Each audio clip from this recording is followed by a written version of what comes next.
I-Operation Dududula ithi itjhinga ekhotho yomthethosisekelo ngoba ikaneliseki ngesiqundo sika rhulumende sokungezelela incwadi ezivumela abantu abadabuka eZimbabwe bona bahlale lapha ekhethu.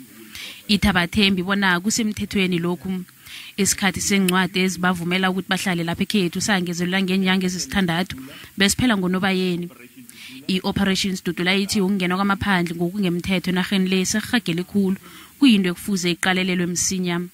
We know it's just an excuse. They will extend with another 6 months or some few years again. So if they're buying time, then as Operation Dududula, we will be there and we'll still put more pressure.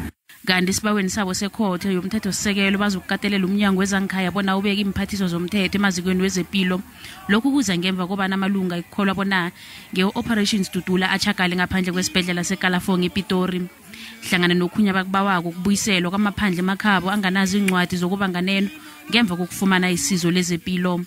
We respect and acknowledge the frustrations of South Africans as represented by Operation Dududula, but we do not disagree with the methodology of dealing with that crisis. Nanyani Operation Dududula iphikile izwa ngobasho yokubana beyikatelela ukubona incwadi zabangena esibhedlela sePitori. Isazi sezomthetho sithi amalunga womphakathi wangathatha umthetho awubeka ezandleni zawo.